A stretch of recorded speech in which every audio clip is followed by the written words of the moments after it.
Revenons sur les enjeux de la 5G. Les enjeux de la 5G tournent autour de 4 priorités. La première, c'est l'augmentation du débit, avec un facteur de l'ordre de 100 par rapport à la 4G. La deuxième priorité, c'est également de diminuer la latence d'un réseau. La latence, c'est effectivement le temps que prend l'information pour aller d'un point à un autre. Et là, on est autour d'une milliseconde, c'est un facteur 50 par rapport à des réseaux 4G. Le troisième pendant, c'est la consommation d'énergie, on veut réduire la consommation par un facteur 100. Et le dernier pendant, c'est ce qu'on appelle la connectivité, avec une connectivité massive de l'ordre de 1 million d'objets par kilomètre carré. Tout ça a été en fait déterminé avec des discussions avec l'écosystème, avec plein d'applications, des applications autour de ce qu'on appelle la voiture connectée, la voiture autonome, le trading haute fréquence, tout ce qui est également autour de la réalité augmentée, la réalité virtuelle, les hologrammes et la 3D pour lequel il y a des débits très importants qui sont demandés. Donc ça donne un petit aperçu au niveau des prérequis.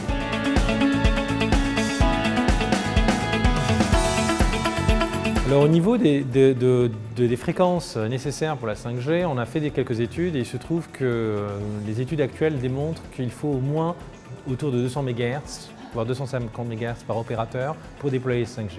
Ce qui fait que si on prend une moyenne de 4 opérateurs par pays au niveau européen, on se retrouve avec un spectre de l'ordre de 1 GHz, ce qui automatiquement aboutit sur un manque de ressources spectrales en dessous de 6 GHz. Actuellement, la 5G est établie, en tout cas positionnée sur 2 phases. La première phase avec des déploiements en dessous de 6 GHz et une deuxième phase avec des déploiements au-dessus de 6 GHz.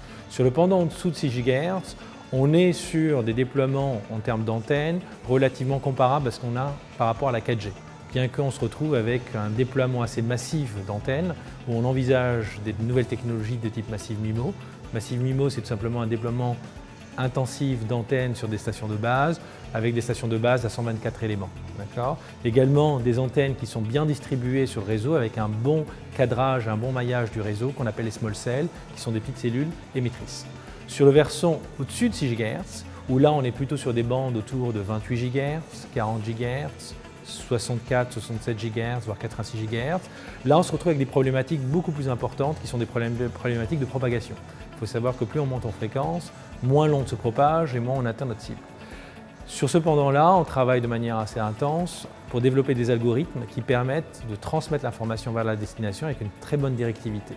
Comment on obtient cette directivité? Il faut identifier où se trouve la cible de transmission, en particulier mobile, et à ce moment-là, on arrive à traquer la destination et envoyer l'information vers sa destination. C'est ce qu'on appelle du beamforming ou du beam steering comme technologie de transmission.